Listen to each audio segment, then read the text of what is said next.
Hi guys, my name is Chandrasekhar Barola and these are sessions for information system audit. So my number is 9899123008. In case of any feedback or in case you are in and around Delhi, you can contact me for professional help. So हम पढ़ रहे थे information security policy, यानी वो policy जो information security के लिए बनती है। और पॉलिसी हमने पढ़ा था कि पॉलिसी बेसिकली एक डॉक्यूमेंट होता है, हायर लेवल मैनेजमेंट बनाता है और बाद में हमने उस पॉलिसी को 3 भागों में कैटेगराइज किया था। और वो कैटेगराइज किया था हमने, पहला तो था प्रोग्राम पॉलिसी, दूसरा था इशू स्पेसिफिक पॉलिसी, तीसरा था सिस्टम स्पेसिफिक पॉलिसी। तो आज हम पढ़ेंगे प्रोग्राम पॉलिसी। और हमने ये पढ़ा था कि जो प्रोग्राम पॉलिसी होती है वो सीनियर मैनेजमेंट बनाता है और वो प्रोग्राम पॉलिसी को इशू करता है। और ये सब किस लिए होता है? ये सब इसलिए होता है कि कंप्यूटर सिक्योरिटी प्रोग्राम हमें बनाना पड़ता है। तो program policy computer security program बनाने के लिए होती है। और कंप्यूटर सिक्योरिटी पॉलिसी और कंप्यूटर सिक्योरिटी प्रोग्राम के बीच में क्या डिफरेंस होता है हमने पहले पढ़ लिया है। तो बेसिकली अगर प्रोग्राम पॉलिसी को देखा जाए तो सबसे पहले प्रोग्राम पॉलिसी सीनियर मैनेजमेंट बनाता है और वो प्रोग्राम पॉलिसी इशू करता है। और प्रोग्राम पॉलिसी इशू करके वो क्या करता है, सबसे पहले इस पॉलिसी का पर्पस डिफाइन करता है और फिर स्कोप डिफाइन करता है, फिर असाइन करता है रिस्पॉन्सिबिलिटी। तो यानी कि सीनियर मैनेजमेंट के बंदे बैठेंगे, उसके वो एक प्रोग्राम पॉलिसी बनाएंगे। और प्रोग्राम पॉलिसी इसलिए बनाएंगे ताकि ऑर्गेनाइजेशन की कंप्यूटर सिक्योरिटी प्रोग्राम इस्टेब्लिश किया जाए। और इसमें वो पर्पस डिफाइन करेंगे, स्कोप डिफाइन करेंगे और असाइन करेंगे रिस्पॉन्सिबिलिटी। तो पर्पस और स्कोप के बीच में क्या डिफरेंस है, तो जगह जगह आप पढ़ेंगे, काफ़ी नीरस भी लगेगा और कई बार आप आगे भी बढ़ जाएंगे कि ठीक है, पर्पस डिफाइन करेगा, स्कोप डिफाइन करेगा। पर्पस बहुत ब्रॉड होता है, स्कोप उस पर्पस को क्रिस्टलाइज करता है, मतलब एक बाउंड्री देता है स्कोप। पर्पस ये होता है कि काफ़ी ब्रॉड होता है कि ये हमारी कंपनी का ये पर्पस है, बड़ा वेग सा वर्ड होता है और बहुत एलॉबरेट होता है। जैसे हमारी कंपनी का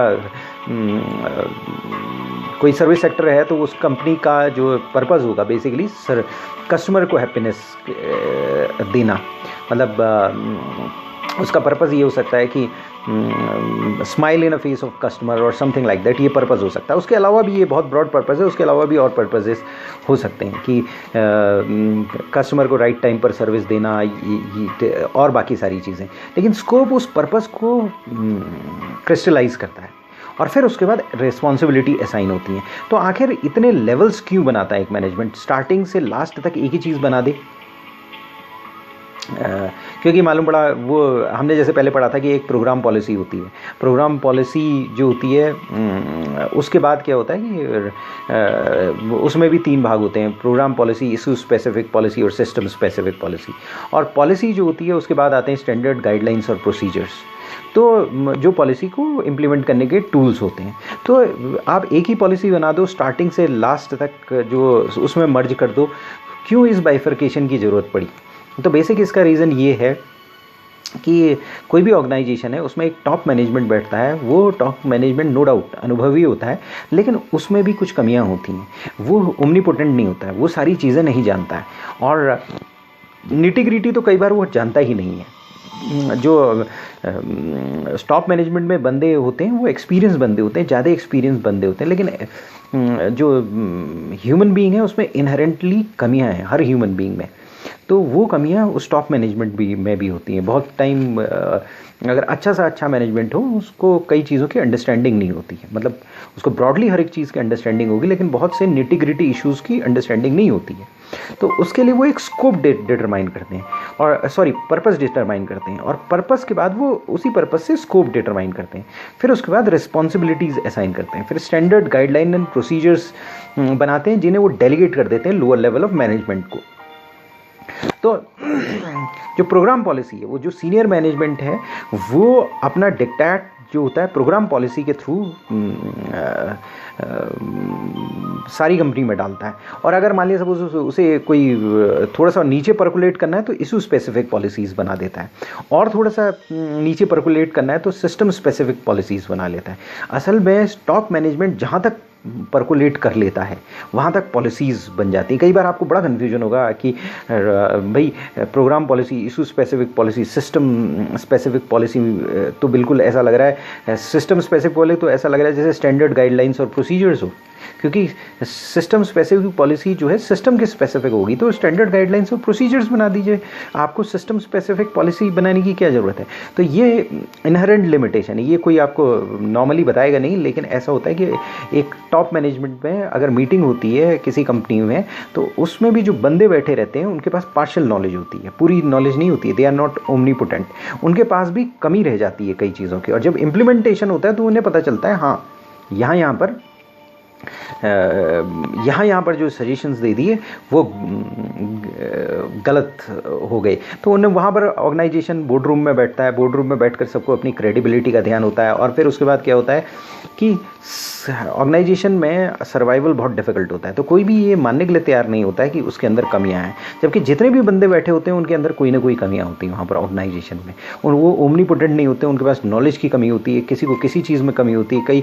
कई बार कई ऐसे एब्सर्ड डिसीजन होते हैं, बहुत ही एक्सपीरियंस्ड आदमी ऐसी एब्सर्ड बात कहता है कि उसका कोई मतलब नहीं होता, लेकिन वो एब्सर्ड बात करेगा क्योंकि ह्यूमन बीइंग परफेक्ट नहीं है, और वो टॉप मैनेजमेंट में बंदे जो बैठे हुए हैं वो भी परफेक्ट नहीं है। तो चूंकि वो परफेक्ट नहीं है, इसलिए जो भी वो बनाते हैं उसको पॉलिसी का नाम दे दिया जाता है। बेसिकली होता क्या है, प्रैक्टिकली यही होता है कि जो भी वो बनाते हैं वो डिक्टेट होता है, उनकी वो पॉलिसी होती है, उसको चेंज करना बहुत मुश्किल हो जाता है। तो जितने भी टॉप लेवल मैनेजमेंट है वो प्रोग्राम पॉलिसी बनाएं, और जो हो सके तो इशू स्पेसिफिक पॉलिसी बनाएं और निकल जाएं। मतलब कहीं इशू में प्रॉब्लम आ रही है तो इशू स्पेसिफिक पॉलिसी बनाएं, और लोअर लेवल मैनेजमेंट से बोलें कि भाई तो सिस्टम स्पेसिफिक पॉलिसी ना बनाएं जब तक कि वो 100% श्योर नहीं है, क्योंकि उन्होंने एक चीज़ बोल दी तो फिर वो पॉलिसी बन गई, वो राजाज्ञा हो गई एक तरह से, वो राजा ने बोल दिया और फिर लोग उसी राजा की आज्ञा के अनुसार चलेंगे। और पर्टिकुलरली इंडिया जैसी कंपनी में, जहाँ ऐसा है कि यूनाइटेड स्टेट्स वगैरह कंपनी होती है तो वहाँ लोग सिक्योर होते हैं, जॉब के लिए सिक्योर होते हैं, वो उनको पता होता है कि जॉब छूट भी गई तो दूसरी मिल जाएगी, खा लेंगे कमा लेंगे। लेकिन इंडिया में डीप रूटेड इनसिक्योरिटी रहती है। तो अगर हायर मैनेजमेंट ने कुछ कह दिया तो लोअर मैनेजमेंट उसमें बंदे होते हैं बहुत सारे जो उसको बिल्कुल उसी तरीके से मानेंगे, और ये सजेस्ट नहीं करेंगे कि ये आप गलत कह रहे हैं। इतने बोल्ड कम लोग होते हैं, क्योंकि अगर किसी बंदे ने ये सजेस्ट किया आप गलत कह रहे हो तो अधिकतर उसके बॉसेस उसकी बात नहीं सुनते हैं, और जनरली कोशिश करेंगे कि उसको निकाल दें और समथिंग लाइक दैट। ये होता है इंडियन कंपनीज़ में।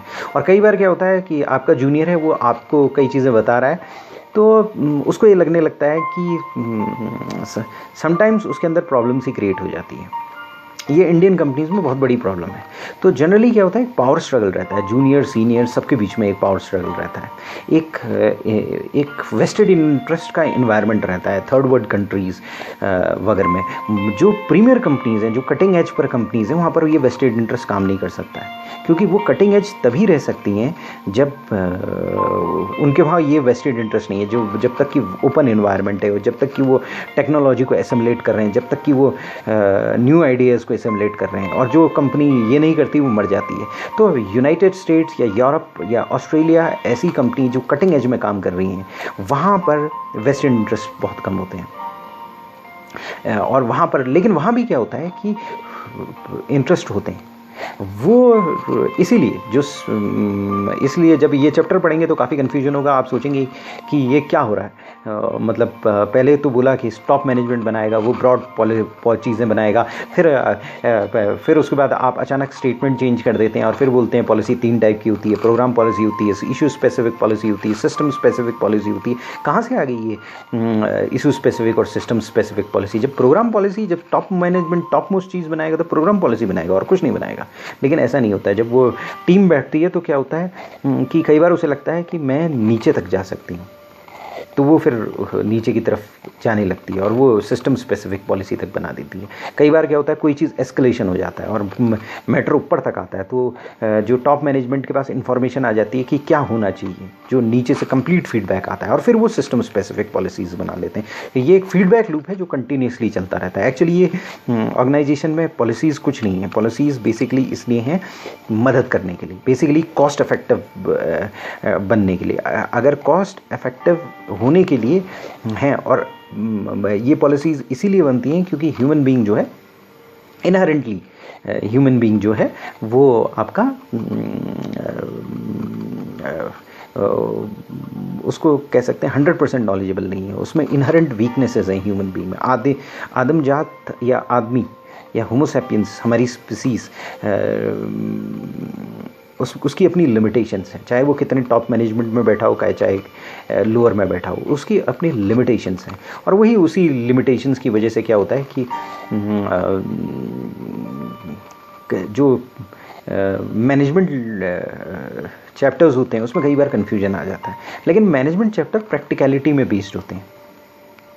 तो प्रैक्टिकलिटी में बेस्ड होकर आपको हर चीज़ प्रैक्टिकलिटी में समझना पड़ेगा। तो सबसे पहले तो हम ये बोलते हैं कि पॉलिसी होती है, पॉलिसी हायर मैनेजमेंट बनाता है, लेकिन फिर उसके बाद हम पॉलिसी को 3 भाग में डिवाइड करते हैं, program policy, issue specific policy और सिस्टम स्पेसिफिक पॉलिसी कर लेते हैं। पॉलिसी हुई तो यानी कि हायर मैनेजमेंट ने बनाई, जो ऊपर बैठा हुआ है उसने बनाई है, वो उसका डिक्टेट है। उसके बाद टूल्स होते हैं उसको इम्प्लीमेंट करने के लिए, उसे स्टैंडर्ड गाइडलाइंस और प्रोसीजर्स कहा जाता है और उसको लोअर मैनेजमेंट को दे दिया जाता है कि भाई ये स्टैंडर्ड्स गाइडलाइंस और प्रोसीजर्स हैं, आप इसको अडहेयर करो।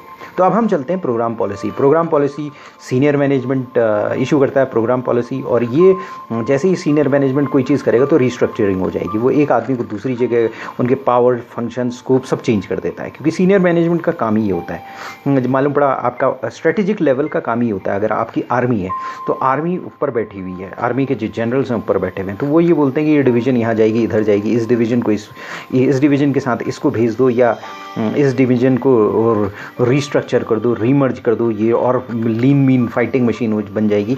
तो ये सारे काम सीनियर मैनेजमेंट के होते हैं, और सीनियर मैनेजमेंट कंपनी में रिस्ट्रक्चरिंग के लिए रिस्पॉन्सिबल होती है, ताकि उस कंपनी को एफिशिएंट मशीन बना सके, उसको कॉस्ट इफेक्टिव मशीन बनाते हुए चेंजिंग सिनेरियो के साथ उसको चेंज कर सके, क्योंकि सिचुएशन बहुत तेज़ी से चेंज हो रही है, डायनामिक तरीके से चेंज हो रही है, और आईटी के फील्ड में तो और तेज़ी से चेंज हो रही है, मैसिव चेंजेस आ रहे हैं। हर 3 साल में आईटी का लैंडस्केप ही चेंज हो जाता है पूरा का पूरा। तो मीटिंग बैठी सीनियर मैनेजमेंट की, उसने प्रोग्राम पॉलिसी बनाई, और प्रोग्राम पॉलिसी काहे के लिए बनाई, ताकि वो ऑर्गेनाइजेशन के कंप्यूटर सिक्योरिटी प्रोग्राम बना सके और उसका बेसिक स्ट्रक्चर बना सके, या उसको रीस्ट्रक्चर कर सके, या तो उसे बनाए, स्क्रैच से बनाए या रीस्ट्रक्चर करेगा। अगर नहीं है तो फिर वो बनाएगा, एस्टेब्लिश करेगा, और अगर एस्टेब्लिश्ड होगा तो उसको रीस्ट्रक्चर करेगा। ये काम सीनियर मैनेजमेंट का होता है। तो हाई लेवल पॉलिसी ये प्रोग्राम का पर्पस डिफाइन करेगी, उसका स्कोप डिफाइन करेगी ऑर्गेनाइजेशन में, और रिस्पॉन्सिबिलिटी असाइन करेगी। और तो जो रिस्पॉन्सिबिलिटी असाइन करेगी वो किस लिए रिस्पॉन्सिबिलिटी असाइन करेगी, वो इसलिए करेगी कि प्रोग्राम को इम्प्लीमेंट किया जा सके। प्रोग्राम पॉलिसी हम पढ़ रहे हैं और इसी प्रोग्राम को इम्प्लीमेंट किया जा सके, और दूसरी रिस्पॉन्सिबिलिटीज़ दे सकती है, ऑफिस रिलेटेड रिस्पॉन्सिबिलिटी दे सकती है, और कंप्लाइंस इशू एड्रेस करेगी, क्योंकि कंप्लाइंसेस होते हैं, लोकल लॉज होते हैं, तो वो देखेगी लोकल लॉज मीट आउट हो रहा है कि नहीं हो रहा है, कंप्लाइंसेस मीट आउट हो रहे हैं कि नहीं हो रहे हैं। कई बार क्या होता है कि पॉलिसी को कुछ ज़्यादा स्ट्रिंजेंट बनाना पड़ता है कंप्लाइंसेस की वजह से, क्योंकि लॉ ऑफ लैंड कहता है, और लॉ बन गई तो सारी कंपनीज़ के लिए बन गई। तो वो ये नहीं दिखता है कि छोटी है बूढ़ी ये लॉ को अडहेयर कर सकती नहीं कर सकती, तो लॉ कंप्लायंस इशू देखना बहुत इंपॉर्टेंट है। तो प्रोग्राम पॉलिसी बन गई तो एक स्ट्रेटेजिक डायरेक्शन बन गया सिक्योरिटी का, और उसके बाद रिसोर्सेज असाइन हो गए इम्प्लीमेंटेशन के लिए। क्योंकि प्रोग्राम पॉलिसी क्या होगी, पहले पर्पस डिफाइन करेगी, फिर उसको क्रिस्टलाइज कर देगी, फिर रिस्पॉन्सिबिलिटी असाइन कर देगी। तो रिस्पॉन्सिबिलिटी असाइन करेगी तो मैनेजर्स पूछेंगे भाई साहब हमें ये करना है, तो हमारे रिसोर्सेज भी तो रिसोर्स कई टाइप के हो सकते हैं। पैसा रिसोर्स हो सकता है कोई चीज़ खरीदने के लिए, दूसरा कैपिटल रिसोर्सेज हो सकते हैं, दूसरा ह्यूमन रिसोर्स हो सकता है। कोई भी रिसोर्सेज असाइन करेगी इम्प्लीमेंटेशन के लिए, या अगर उसके पास पैसा है तो फाइनेंस डिपार्टमेंट से कहेगी, और अगर मान लीजिए सपोज उसको रिसोर्सेज की ज़रूरत है तो एचआर डिपार्टमेंट से कहेगी कि बंदे प्रोवाइड करो, या अंदर बंदे हैं तो उन्हें रीलाइन करो। तो यानी और स्ट्रेटेजिक डायरेक्शन प्रोग्राम पॉलिसी करेगी। अब हम पढ़ते हैं कि कंपोनेंट क्या है प्रोग्राम पॉलिसी के, क्योंकि अगर हम किसी पॉलिसी को पढ़ रहे हैं तो उसे कंपोनेंट में डिवाइड करना पड़ेगा ताकि इजी तरीके से समझ आ सके। तो सबसे पहला कंपोनेंट है पर्पस, फिर स्कोप, फिर रिस्पॉन्सिबिलिटीज़ और फिर कंप्लायंसेस। तो सबसे पहले है पर्पस। हमने पढ़ा था कि पर्पस डिटरमाइन करेगा। तो वो पर्पस स्टार्टिंग में हायर मैनेजमेंट बैठेगा और इस पॉलिसी का पर्पस डिटरमाइन करेगा। तो पर्पस में क्या होगा कि प्रोग्राम पॉलिसी जो है वो एक स्टेटमेंट इंक्लूड करेगी कि क्यों ये प्रोग्राम पॉलिसी एस्टेब्लिश की जा रही है, मेन रीज़न मतलब कि सबसे पहले क्योंकि ये एक विजन देगी। विजन कैसे दिया जाएगा? जब आप अपने एम्प्लॉयज़ को बताओगे कि क्यों ये प्रोग्राम पॉलिसी एस्टेब्लिश की जा रही है तो एक विजन प्रोवाइड होगा और उसके बाद हम पॉलिसी को आगे चल सकते हैं और उसी के एम्स को आगे जाके मीट आउट करने हैं। जैसे फॉर एग्जांपल अगर मान लिया सपोज एक वॉर हो रहा है तो हम ये कह सकते हैं कि भाई ये वॉर क्यों हो रहा है, पहली बात, और ये वॉर क्या करना है, इसके एम्स क्या हैं, ये हमें पता करना है। जैसे हिंदुस्तान पाकिस्तान का वॉर हुआ तो उन्होंने कहा जी बांग्लादेश को लिबरेट करना है, क्योंकि बांग्लादेश यहाँ हमारे शरणार्थी आ रहे थे तो बांग्लादेश को लिबरेट करना है, वहाँ डेमोक्रेसी एस्टेब्लिश नहीं हो पा रही है, वो सो एंड सो फोर्थ जो भी है, जैसा जो इंडियन गवर्नमेंट ने हमें समझाया। तो और उसके लिए आर्मी को आगे जाना है, कितने आगे जाना है, उसको कॉन्कर करना है, नहीं करना है, कौन सी आर्मी कहाँ पर होगी। तो सबसे पहले वाई ऑफ द प्रोग्राम होता है, vision of the reason of the program, फिर विजन ऑफ द प्रोग्राम। तो वाई जो है, वाई ऑफ द प्रोग्राम क्या हुआ, vision. Need of the program, need of the program के बाद ये होगा कि गोल ऑफ द प्रोग्राम, यानी क्या गोल्स हैं उस प्रोग्राम के, ये डिटरमाइन किए जाएंगे। अब सिक्योरिटी पॉलिसी है तो सिक्योरिटी पॉलिसी में CIA बहुत इंपॉर्टेंट होती है, यूनाइटेड स्टेट्स की जासूस एजेंसी CIA या फिर पॉलिसीज़ CIA, यानी कॉन्फिडेंशियलिटी, इंटेग्रिटी और अवेलेबिलिटी। हम ये कह सकते हैं CIA यानी कॉन्फिडेंशियलिटी, इंटेग्रिटी और अवेलेबिलिटी इंश्योर करनी है। IT सिस्टम में तो CIA है बेसिकली। तो सिक्योरिटी रिलेटेड नीड्स के लिए हमें इंटेग्रिटी एस्टेब्लिश करनी है कि वो सिक्योरिटी रिलेटेड नीड्स क्यों चाहिए, क्योंकि इंटेग्रिटी एस्टेब्लिश करनी है, अवेलेबिलिटी एस्टेब्लिश करनी है और कॉन्फिडेंशियलिटी एस्टेब्लिश करनी है। तो ये ऑर्गेनाइजेशन गोल बन सकते हैं कि भाई इन्हीं चीज़ों के चारों तरफ हम आगे बढ़ेंगे, क्योंकि ये तो होंगे ही होंगे, मिनिमम ये तो होंगे ही होंगे। आप अगर मान लिया IT सिस्टम है तो उसमें आपको सबसे पहले जो है इंटेग्रिटी होनी चाहिए, डेटा इंटेग्रिटी और सिस्टम इंटेग्रिटी होनी चाहिए, जो हमने पहले पढ़ चुके हैं जिसके बारे में डिटेल्ड वे में। और फिर उसके बाद आपकी कॉन्फिडेंशियलिटी होनी चाहिए। कॉन्फिडेंशियलिटी यानी जिसको जो इन्फॉर्मेशन नहीं मिलनी है वो नहीं मिलनी चाहिए, और ये कॉन्फिडेंशियलिटी एक्सेस राइट से होती है। और फिर अवेलेबिलिटी होनी चाहिए, जिसको इन्फॉर्मेशन मिलनी चाहिए इंस्टेंटली इन्फॉर्मेशन मिलनी चाहिए, यानी कि आपका सिस्टम वैसे भी कंप्यूटर डेटा है। अगर कई बार क्या होता है organisation deliberately information held out करते हैं, तो एक रिस्पॉन्सिबिलिटी के हो जानी चाहिए कि भाई इन्फॉर्मेशन चाहिए तो इंस्टेंटली इन्फॉर्मेशन होनी चाहिए। तो स्टार्ट होगी हमारी प्रोग्राम पॉलिसी, और प्रोग्राम पॉलिसी का प्राइमरी पर्पस ये हो गया कि एक प्रोग्राम लेवल पॉलिसी हमने बनाई। और किस लिए बनाई? ताकि IT सिक्योरिटी प्रोग्राम बना सकें। और IT सिक्योरिटी प्रोग्राम बनाने के लिए हमने क्या किया, उसको प्रोग्राम मैनेजमेंट को डिफाइन किया, यानी प्रोग्राम मैनेजमेंट स्ट्रक्चर बनाया। एक प्रोग्राम मैनेजमेंट स्ट्रक्चर बनाया कि कौन रिस्पॉन्सिबल होगी, एक प्रोग्राम मैनेजमेंट टीम बनाई जो इस सब चीज़ों को इम्प्लीमेंट करेगी, जिसके बाद रिस्पॉन्सिबिलिटी होगी उसको इम्प्लीमेंट करने की। फिर रूल्स डिफ़ाइन किए, और रूल्स डिफ़ाइन करने के बाद उनके रिपोर्टिंग रिस्पॉन्सिबिलिटीज़ दे दी कि भाई आप इसको रिपोर्ट करोगे, ये आपका ये इंडिविजुअल का रोल है, और ये सारा ऑर्गेनाइजेशन के साथ चलेगा। अब ये कंपनी टू कंपनी डिफर करेगा। मान लिया सपोज जैसे हमने पहले पढ़ा था कि एक मेडिकल कंपनी है, तो मेडिकल कंपनी में क्या होता है कि पर्सनल डेटा है। अगर मान लिया सपोज एक कंपनी है, ड्रग बनाने वाली कंपनी है और ड्रग टेस्टिंग कर रही है और पर्सनल बंदे का डेटा रख रही है, तो लॉ उससे ये कह रही है कि जी पर्सनल बंदे का डेटा बाहर नहीं जाना चाहिए। तो अगर मान लिया सपोज अगर एक ऐसी कंपनी है, या बैंक्स हैं, अगर इस टाइप की कंपनीज हैं, बैंक्स हैं या आपकी ड्रग प्रोड्यूसिंग कंपनी है जो बंदों का डेटा रखती हैं अपने पास, कॉन्फिडेंशियल पर्सनल डेटा रखती हैं, तो उनका गोल ये हो सकता है कि स्ट्रॉन्गर प्रोटेक्शन होना चाहिए अनऑथराइज्ड डिस्क्लोजर से। तो ये प्रोग्राम पॉलिसी में आ जाएगा कि भाई कुछ भी हो ये डेटा नहीं निकलना चाहिए, क्योंकि अगर डेटा निकल गया तो जिस बंदे का डेटा लीक हुआ वो $millions हम पर पेनल्टी लगा देगा, मतलब के लिए सू कर देगा। और पर्टिकुलरली यूएस मार्केट्स में ऐसा होता है, इंडिया में नहीं होता है, लेकिन यूएस जैसी कंट्री में ये सारी चीज़ें होती है। लेकिन अगर मान लिया सपोज एक ब्रॉडली क्या होगा, ब्रॉडली अगर मान लिया सपोज आपके पास एक लार्ज मिशन क्रिटिकल डेटा है। मिशन क्रिटिकल डेटा का मतलब ये होता है कि जो मिशन है उसके क्रिटिकल डेटा है। तो मिशन आपका क्या हो सकता है, मिशन कुछ भी हो सकता है। अगर मान लिया सपोज आप एक बैंक हैं तो आपका मिशन क्रिटिकल ये है कि राइट टाइम से एटीएम पैसा निकलना चाहिए, तो उसके लिए एक लॉन्गर डेटाबेस होगा, ई बैंकिंग सही तरीके से काम करनी पड़ेगी। तो एक लार्ज मिशन क्रिटिकल डेटा आप रखोगे, वर्ड बड़ा अजीब सा, mission critical data, mission impossible की तरह, लेकिन उसको अगर लिटरल मीनिंग में जाओगे आपको चीज़ें समझ में आने लगेंगी। इसमें एक मिशन क्रिटिकल डेटा जो है, जैसे फॉर एग्जांपल बैंक्स है तो उसके लिए होगा। अगर मान लिया सपोज आपके डॉक्टर्स हैं, जैसे यूएस में डॉक्टर्स होते हैं, उनके पास पर्सनल फाइल्स होती हैं, वो मिशन क्रिटिकल डेटा होता है। और मान लिया सॉफ्टवेयर कंपनी है तो उसके वहाँ सॉफ्टवेयर वाली चीज़ें होंगी। अगर मान लिया सपोज एक कंपनी है, वो सन है मालूम पड़ा, जो आपका जिसने ये गॉड्स पार्टिकल फाइंड आउट किया, तो वो डेटा निकालता है, वो कोलिजन निकालता है सब एटॉमिक पार्टिकल का, तो वो मिशन क्रिटिकल डेटा हो जाएगा कि वो जो सब एटॉमिक पार्टिकल्स का टेराबाइट्स का सेकंड्स में टेराबाइट्स पीटाबाइट्स का डेटा कुछ सेकंड्स में, एक टेराबाइट्स तो कम बोला, पीटाबाइट्स का डेटा कुछ सेकंड्स में कुछ माइक्रो सेकंड्स में निकलता है वहाँ पर, तो वो उसका मिशन क्रिटिकल डेटा बेस होगा। तो मिशन क्रिटिकल डेटा बेस क्या करेगा, उसमें हमें क्या करना होगा, उसमें हो सकता है कि एरर्स का रिडक्शन हो, डेटा लॉसेस कम हो, डेटा करेक्शन कम हो, रिकवरी ईजी हो जाए, ये सारी चीज़ें हो जाएंगी। लेकिन अगर मान लीजिए सपोज स्पेसिफिक ऑर्गेनाइजेशन है, जैसे मैंने पहले बोला कि अगर मान लीजिए सपोज एक आपका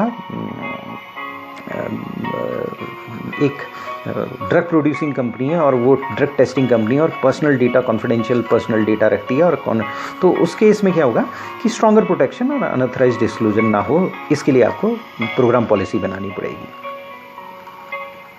उसके अलावा एक और चीज़ होती है कि जो प्रोग्राम पॉलिसी काहे के लिए बनाई जाती है। प्रोग्राम पॉलिसी जैसा मैंने पहले बताया कि प्रोग्राम पॉलिसी जो होती है एम्प्लॉयज़ को ये एम्फसाइज करती है कि आईटी सिक्योरिटी का क्या इंपॉर्टेंस है, और एम्प्लॉयज़ के रूल्स और रिस्पॉन्सिबिलिटीज़ को डिफाइन करती है। तो इससे क्या होता है कि कंपनी में एक सर्टेनिटी आ जाती है, और कंपनी में सर्टेनिटी आ जाती है तो एक कंपनी एक मशीन है बेसिकली, और फिर वो राइटफुली आगे काम करने लगती है। तो क्या होता है कि अगर ऑर्गेनाइजेशन है उसमें अगर मान लीजिए सपोज टॉप मैनेजमेंट इन्वॉल्व नहीं है, अगर उसने प्रोग्राम पॉलिसी नहीं बनाई है, तो क्या होता है कि लोग उसको मानते नहीं हैं, मतलब एक डिग्री ऑफ स्केप्टिसिज्म होता है। और अगर आपको अप्रोप्रिएट विजिबिलिटी देनी है प्रोग्राम को, तो सब मैनेजमेंट के सपोर्ट चाहिए होता है, टॉप मैनेजमेंट का सपोर्ट चाहिए होता है, उसकी विजिबिलिटी चाहिए होती है, और ये पता चलना चाहिए कि ये चीज़ इनर्जेटिकली और क्लियरली निकल कर आ रही है टॉप मैनेजमेंट से। और ये प्रोग्राम पॉलिसी लेवल पॉलिसी में भी होना चाहिए। Program level policy detailed documentation होना चाहिए, ये बहुत इंपॉर्टेंट है। तो प्रोग्राम जो आपकी लेवल पॉलिसी क्योंकि डिटेल्ड होना चाहिए। डिटेल्ड कब होगा, जब इंडिविजुअल अकाउंटेबिलिटी और रिस्पॉन्सिबिलिटी फर्मली इंट्रेंच करेगी। अब इसमें क्या होगा, दो आदमी होंगे, एक डेजिग्नेटेड एम्प्लॉय होगा, नॉन डेजिग्नेटेड एम्प्लॉय होगा। अगर डेजिग्नेटेड आईटी सिक्योरिटी पर्सनल है और एक नॉर्मल पर्सनल्स होंगे, तो दोनों की आईटी रिस्पॉन्सिबिलिटी डिमार्केटेड होनी चाहिए और उन्हें पता होना चाहिए उनकी ये जो रिस्पॉन्सिबिलिटी है वो एम्फसाइज होना चाहिए कि सिग्निफिकेंट आईटी रिस्पॉन्सिबिलिटीज़ हैं, ये नहीं है कि आप इसको लाइटली ले सकते हो। तो अगर ये है तो पर्पस सॉल्व हो रहा है, तो पर्पस स्टार्ट हो गया। पर्पस कहाँ से स्टार्ट हुआ, सबसे पहले हमने डिफाइन किया कि हम क्यों कर रहे हैं, फिर उसके बाद हमने क्या किया, विजन एस्टेब्लिश किया, और उसके बाद मतलब रीजनिंग दी, एम्प्लॉयज़ को रीजनिंग दी। उसके बाद क्योंकि एक प्रोग्राम पॉलिसी बनाई जिसमें कि क्लियरली डिफाइंड रूल्स बनाए, रिस्पॉन्सिबिलिटीज़ बनाई, और उसके बाद क्या है, उस प्रोग्राम को पॉलिसी को सारे रीजनिंग सारी चीज़ों के साथ एम्प्लॉय ऑब्जेक्टिव्स वगैरह क्लैरिफाई किए।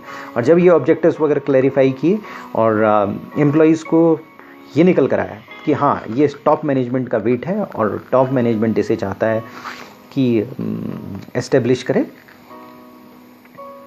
तो एक स्ट्रॉन्ग पर्पस एस्टेब्लिश हो जाता है।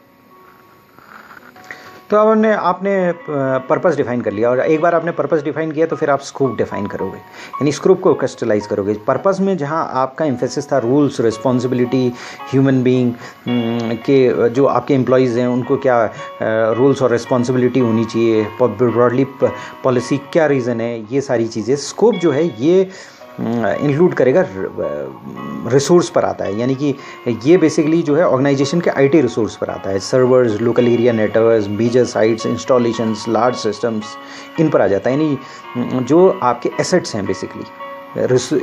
रिसोर्स जो कंपनी के एम्प्लॉयज़ हैं वो तो पर्पस में इंक्लूड हो जाएंगे। स्कोप में जो आ जाएगा वो ये पॉलिसी किन चीज़ों पर लागू होगी। तो प्रोग्राम पॉलिसी जो होनी चाहिए जनरली क्या होगा, ऑर्गेनाइजेशन, एक पर्टिकुलर ऑर्गेनाइजेशन है तो उसके सारे आईटी एसेट्स पर लागू होगी। लेकिन क्या होता है कि रीएम्फसाइज करना पड़ता है। अगर आप रीएम्फसाइज नहीं करोगे और किसी एसेट को छोड़ दोगे तो एम्प्लॉय बोलेगा, एम्प्लॉय उस पर उतना तवज्जो नहीं देगा। अगर आपने उसको सारे स्कोप इंक्लूड किया है, क्योंकि एम्प्लॉय कल की डेट में बोलेगा सर मेरी रिस्पॉन्सिबिलिटी क्या है, मुझे क्या पता, मेरे पास डॉक्यूमेंट में ये एसेट इंक्लूडेड ही नहीं है, तो मैंने सोचा कोई और पॉलिसी होगी। इस टाइप से एम्प्लॉई चालाकी करेगा। तो आपको ये किताब में नहीं दिया होगा, आपको इसको समझना पड़ेगा, आपको ये मानना पड़ेगा कि वो एम्प्लॉय ये चालाकी करेगा। तो इसलिए किताब में आपको ये दिया है कि बुक्स में ये दिया हुआ है कि प्रोग्राम पॉलिसी सफिशिएंट ब्रेथ की होनी चाहिए और उसका स्कोप सारे ऑर्गेनाइजेशन के आईटी रिसोर्सेज को इंक्लूड होना चाहिए, सारी फैसिलिटीज़ होनी चाहिए, हार्डवेयर होना चाहिए, सॉफ्टवेयर होना चाहिए, इन्फॉर्मेशन और पर्सनल होना चाहिए, यानी सब कुछ इंक्लूड होना चाहिए। और सब कुछ क्यों इंक्लूड होना चाहिए वो ये नहीं बताएगा कि एम्प्लॉय चालाक होता है। अगर आप कोई चीज़ छोड़ दोगे तो वो रिस्पॉन्सिबिलिटी किसी दूसरे के सर पर डाल के अपना निकल जाएगा। वो कहेगा जी मुझे तो पता ही नहीं था, और वो एसेट आपका नेग्लेक्टेड एसेट हो जाएगा। और कई केसेस में आपको रीएम्फसाइज करना पड़ेगा स्पेसिफिक एसेट को। आपको कहना पड़ेगा मेजर साइट्स और इंस्टॉलेशन है और ये लार्ज सिस्टम्स हैं, इसकी ये पर्टिकुलर पॉलिसी होगी। उसको उस स्कोप में, उसको पॉलिसी के स्कोप में उसको आपको डिफाइन करना पड़ेगा। और इसलिए डिफाइन करना पड़ेगा क्योंकि वो रीएम्फसाइज बहुत ज़रूरी है। अगर रीएम्फसाइज नहीं हुआ तो एम्प्लॉय कहेगा सर मैंने तो सोचा ये नॉर्मल चीज़ है, नॉर्मल एसेट है, मैं इसको नॉर्मल एसेट की तरह ट्रीट कर रहा था। कई एसेट्स हैं जहाँ पर आपको एम्फेसिस देना बहुत इंपॉर्टेंट होता है और स्कोप पूरी तरीके से इंक्लूड करना बहुत ज़रूरी होता है। कई केसेस जो है डिफरेंट कॉस्ट बेनिफिट एनालिसिस होता है, उतने इंपॉर्टेंट नहीं होते हैं। कई ऑर्गेनाइजेशन में सिक्योरिटी उतनी इंपॉर्टेंट नहीं होती, तो उन ऑर्गेनाइजेशन में कोई पर्टिकुलर एसेट्स वगैरह उनकी सिक्योरिटी वो नहीं उनमें इंक्लूड नहीं होती, तो लिमिटेड इन स्कोप कर देते हैं उसे। मतलब उन पर्टिकुलर एसेट्स का स्कोप लिमिटेड होता है, लिमिटेड कर देते हैं। मतलब उसमें स्कोप में वो बहुत ज़्यादा डिफाइंड नहीं होती, एक माइनर सा स्टेटमेंट होता है और बहुत ज़्यादा उसके बारे में बात नहीं होती है। लेकिन अगर आपको रीएम्फसाइज करना है तो आपको बात करनी पड़ेगी, नहीं तो एम्प्लॉय जो है एक्चुअली इन रियलिटी में एम्प्लॉय उस चीज़ को उस इम्पोर्टेंस से नहीं देखेगा।